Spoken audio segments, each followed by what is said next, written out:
Madame la Présidente de l'Assemblée,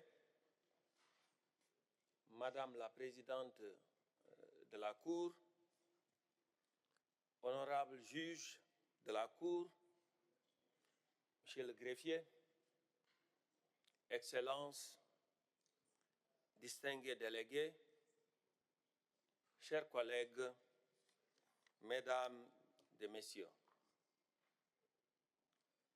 j'ai l'honneur de prendre la parole aujourd'hui après Madame la Présidente de la Cour, en ma qualité de procureur adjoint assurant l'intérim du procureur, donc à mon nom et au nom également de Madame la procureure adjointe Nazar Chamin Khan.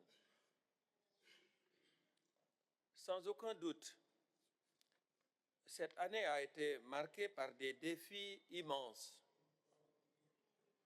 mais elle nous a aussi, j'en suis profondément convaincu, donné de nombreuses raisons de croire que nous pouvons encore ensemble faire triompher la promesse fondamentale du statut de Rome. Au cours de cette année, nous avons fait face à deux dynamiques opposées. D'un côté, la confiance et l'espoir ravivé des victimes. De l'autre, des acteurs puissants qui s'emploient à saper notre travail et à imposer l'impunité. Nous ne devons pas l'accepter.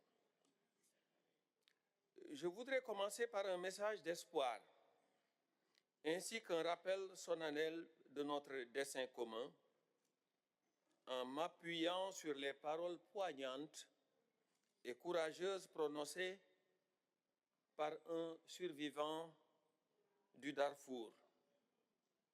Et je le cite. Voici ce qu'il dit. « Je dépose devant vous ma voix, mais aussi celle de l'ensemble des réfugiés du Darfour, dispersés à travers le monde. Je viens vous dire que nous aspirons à la paix. Nous exigeons la justice. Nous voulons que tous ceux qui ont fait de nos vies un enchaînement d'humiliation, de souffrance et d'épuisement répondent de leurs actes. Nous voulons que ceux qui ont brisé nos existences et compromis l'avenir de nos enfants soient enfin jugés. Assez, il est temps. Voilà ce que cette victime nous dit. Et ces mots projettent la quintessence de ce que cette Cour peut offrir à celles et ceux qui n'ont aucune autre voie vers la justice.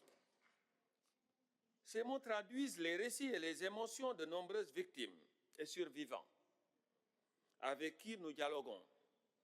Des victimes dont la confiance demeure intacte, même lorsque leur univers semble s'effondrer. Ils rendent hommage aux témoins qui, souvent, au prix de sacrifices immenses, ont choisi la vérité plutôt que le silence, la justice plutôt que la peur. Leur courage est une lumière dans l'obscurité, une force qui inspire et qui élève.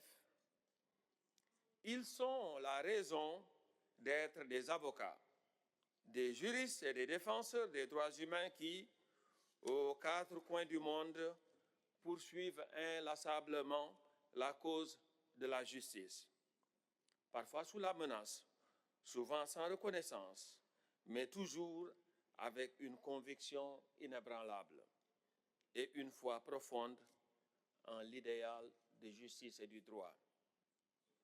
Ces mots nous rappelle que cette Cour n'est pas une institution abstraite. Elle peut être une bouée de sauvetage. Elle porte la promesse que même dans les heures les plus sombres, les droits des individus ont une valeur. Madame la Présidente, Excellences, Mesdames et Messieurs, dans le monde qui s'offre aujourd'hui à nous, meurtri par les conflits, gangrené par la désinformation et fragilisé par l'impunité, la Cour pénale internationale s'affirme avec une pertinence renouvelée. De l'Ukraine au Darfour, de la Palestine au Venezuela, de la République démocratique du Congo aux Philippines, jusqu'en Libye, les voix se sont multipliées et les appels se sont intensifiés. Notre bureau a reçu un afflux sans précédent d'appels à l'aide. Par ces communications, un message clair résonne.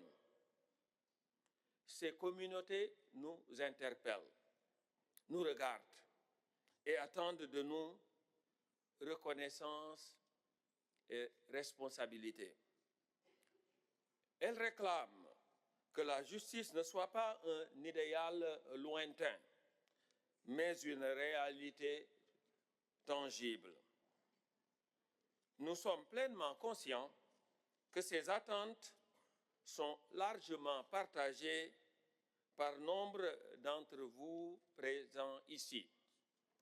États partis, organisations de la société civile et partenaires, vous qui, avec force et constance, avez exhorté le bureau à agir, à mener des enquêtes et à rendre justice, y compris dans les contextes les plus éprouvants.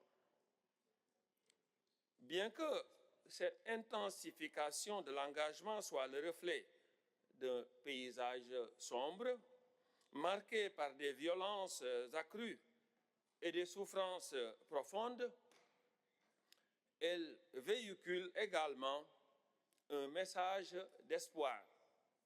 La reconnaissance de la Cour pénale internationale comme une institution digne de confiance, une institution vers laquelle elles peuvent se tourner. Mais comme pour faire contraste à ces sollicitations, nous avons dû faire face à des pressions politiques visant à compromettre l'indépendance de notre action. Alors que nous entamons une réflexion collective au cours de la semaine, il importe de faire preuve de franchise et de reconnaître que les sanctions qui nous sont imposées et dont Madame la Présidente a longuement parlé, et ces sanctions ont entraîné des répercussions négatives. Elles ont suscité des inquiétudes et engendré des incertitudes. Elles affectent drastiquement la vie de ceux qui sont directement affectés. Ces sanctions s'étendent désormais à certains de nos partenaires de la société civile. Et je tiens à réaffirmer notre pleine solidarité à ces organisations de la société civile. C'est un rappel saisissant que la défense de la justice exige souvent des sacrifices personnels, mais c'est aussi un appel impérieux à la persévérance, car si ceux qui poursuivent la justice deviennent des cibles, ce sont les victimes elles-mêmes qui sont menacées. Et avec elles, l'idée même d'une responsabilité universelle. Je tiens à être clair. Ces pressions, qu'elles soient institutionnelles ou personnelles, ont renforcé plutôt qu'affaibli notre conviction dans la noble mission de cette Cour. C'est un moment difficile, certes, mais c'est une épreuve pour laquelle nous nous sommes préparés et que nous affronterons unis et avec détermination. Et j'ai pu personnellement observer le courage et le professionnalisme de mes collègues qui poursuivent leur mission sans désemparer. J'ai également perçu dans chaque déplacement, dans chaque rencontre avec nos partenaires, cette attente parfois silencieuse mais inébranlable. Nous ne devons pas fléchir. Car la justice, fût-elle contestée, doit demeurer ferme et inaltérable. Elle est le socle de notre engagement, la boussole de notre action et la promesse que nous faisons au monde, celle de ne jamais céder face à l'épreuve, mais de tenir avec constance et honneur pour que le droit triomphe. Madam President, Excellencies, ladies and gentlemen, in that spirit of common purpose and drawing on the continued hope shown by so many of you this year, the office has ensured that 2025 was a year of real progress, a year that demonstrates what determined, principled action together with our partners can achieve. Building on the unprecedented engagement we have received from affected communities, a record number of arrest warrants have been issued or executed. These have included an essential recognition of the nightmare faced by women and girls in Afghanistan every day. And across the situations we address, we are delivering concrete progress through focused and effective investigations, drawing on our cooperation with you. Based on this action, we have seen landmark arrests in this year, including that of Rodrigo Duterte, former president of the Philippines, now before the courts on charge of crimes against humanity, and Khaled Ali El-Ishri, arrested in Germany for crimes in Libya's detention facilities. And I wish, after Madam President, to express our thanks to our registry, first and foremost, our registry colleagues in particular, for the strengthened coordination that has led to such results, as well as to German authorities for their diligent and ongoing efforts in implementing this warrant of arrest. In the courtroom, we have also reached important milestones. The conviction of Ali Abdurrahman marked a turning point as the first conviction in relation to crimes committed in Darfur, the first conviction pursuant to a referral made by the United Nations Security Council, and the first at the ICC for gender persecutions. This is a limited, still insufficient, but essential moment of recognition for the people of Darfur. Most importantly, it sends a clear message. The message that those on the ground in Darfur who seek to inflict suffering should know that the sense of impunity they feel at this moment will not last forever. The office is working intensively on recent events in El Geneina, Al Fasher, and other locations to ensure that perpetrators are held to account. Deputy Prosecutor Nazar Khan and I are personally committed, in particular, to ensuring that the sexual violence and broader gender crimes being committed in Darfur are thoroughly investigated. Other landmarks have also been achieved. Last month, the ICC chamber confirmed all 39 charges brought by the office against the Lord Resistance Army commander, Joseph Kony, following the first hearing in absentia by this court. That was in September. And earlier this year, the conviction and sentence of Alfred Yakatom and Patrice Edouard Ngaisona in the Central African Republic for war crimes and crimes against humanity, here again reaffirm that justice, that may take time, but it does come. Each of these achievements attained through our cooperation with all partners demonstrates that despite the headwinds we face, this court is working. These outcomes also demonstrate the living relevance of the Rome Statute. They show how our renewed policy framework on gender persecution, gender-based crimes, crimes against and involving children, and slavery crimes, all of those policies, so this framework is producing now tangible result in court.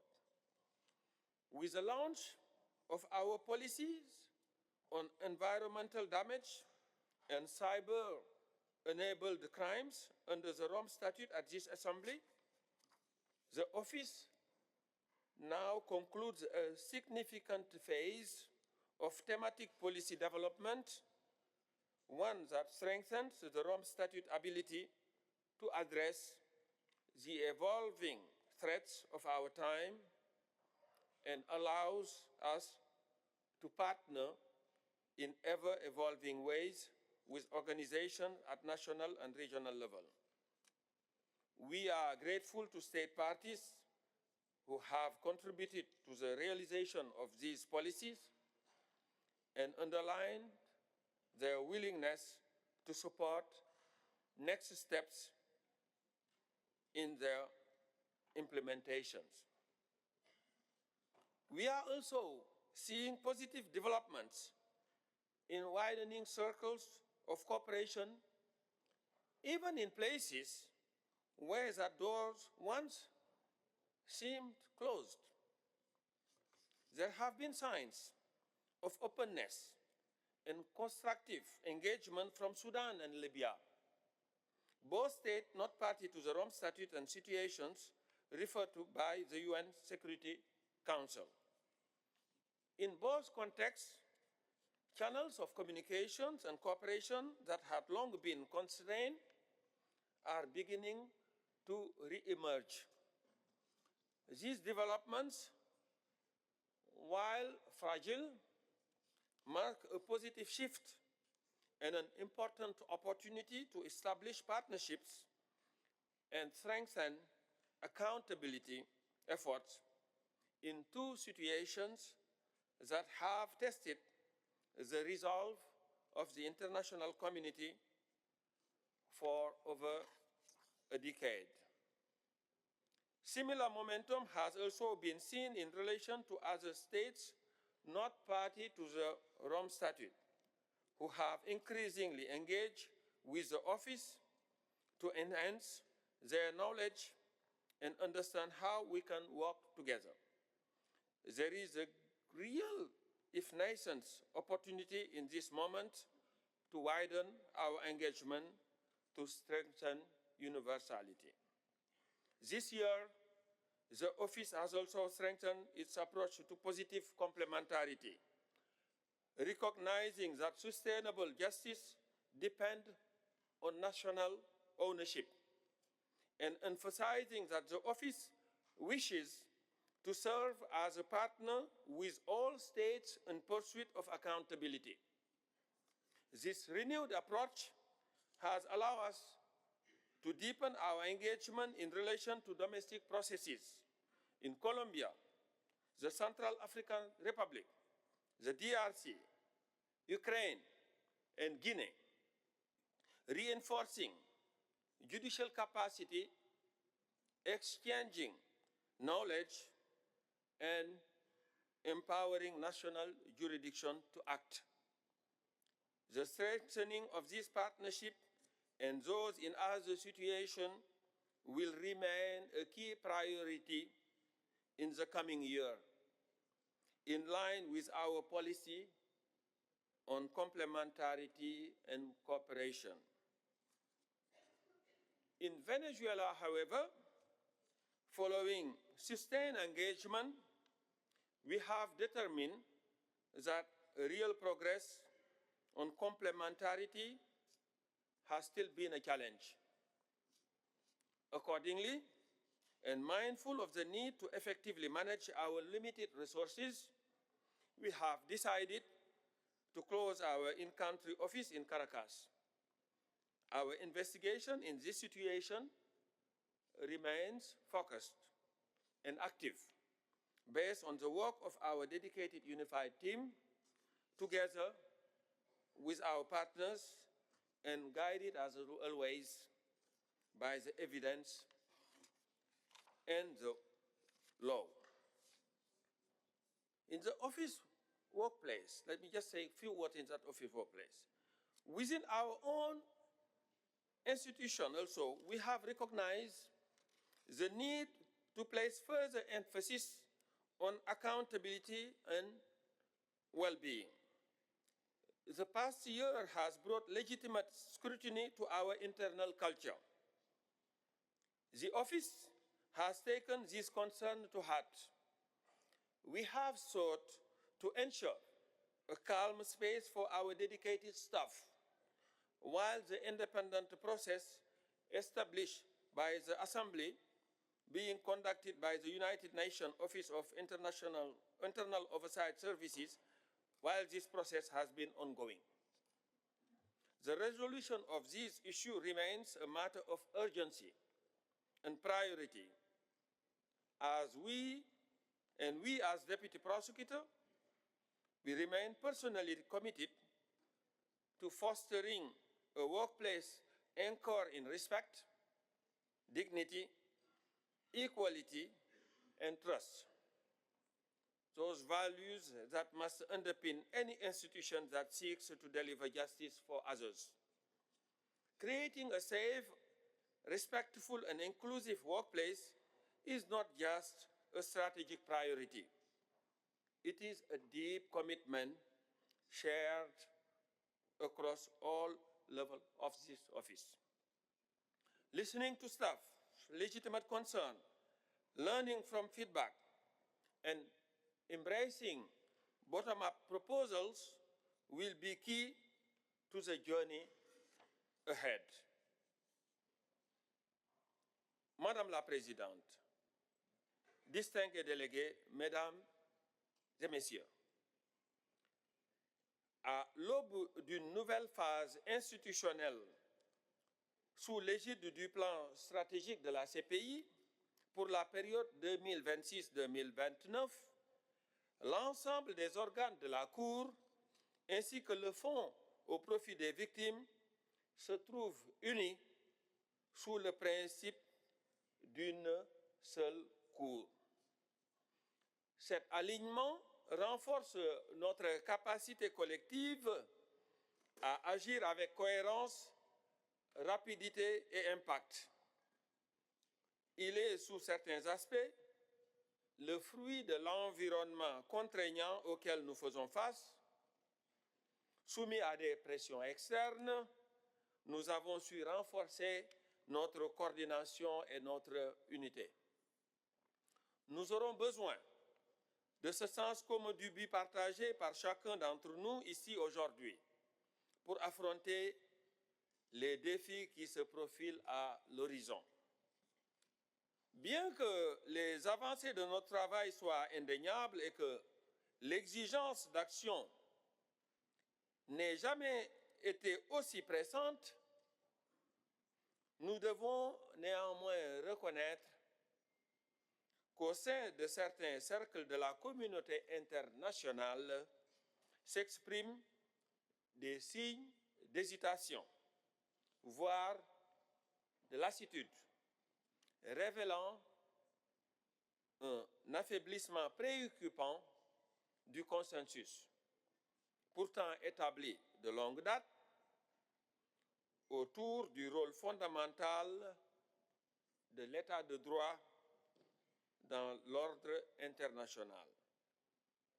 Nous devons affronter cette tendance ouvertement, avec franchise et détermination.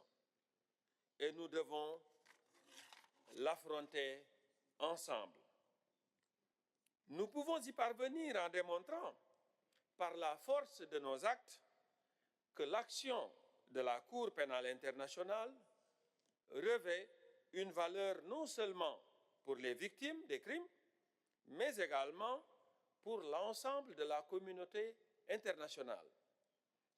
Face aux tentatives visant à fragiliser notre action, nous devons affirmer avec clarté que les obligations découlant du statut de Rome demeurent pleinement applicables. J'en appelle à un soutien renouvelé et concret pour faciliter les missions, exécuter les mandats d'arrêt, partager les informations et protéger les témoins. Il ne s'agit pas là d'actes de générosité. Ce sont des obligations juridiques essentielles à la crédibilité de ce système collectif de justice dont les bénéfices ultimes nous concernent tous. Face aux forces de fragmentation, la présence aujourd'hui ici, à La Haye, de tous ces délégués, de ce grand nombre d'États, partis, d'observateurs, d'organisations de la société civile et de représentants des victimes constitue une déclaration de foi. Foi en la justice pénale internationale et en la pertinence durable du système institué par le statut de Rome. La Cour pénale internationale n'a jamais été conçue pour accomplir une tâche aisée. Elle a été créée pour répondre à une nécessité impérieuse, rendre justice face aux crimes les plus graves, ce qui heurte la conscience de l'humanité. Et pour ceux d'entre nous qui la servent, cette mission revêt également une dimension personnelle, un engagement visant à faire en sorte que le droit demeure un refuge pour ceux qui n'ont nulle part ailleurs où se trouver. Unissons-nous donc, État, société civile, victimes et cour, avec une conviction renouvelée. La responsabilité n'est pas un luxe dans la quête de la paix, elle en constitue le fondement même.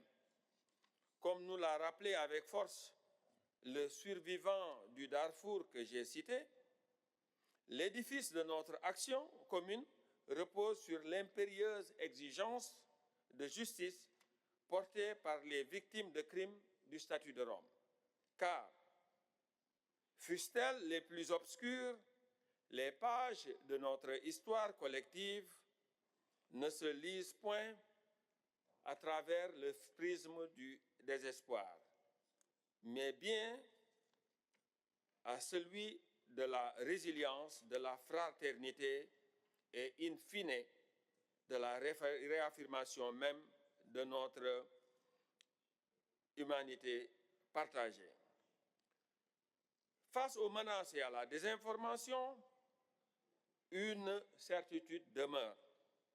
Nous resterons fermement engagés et résolus à défendre cette vérité fondamentale qui reconnaît que toutes les vies ont une valeur égale en droit international.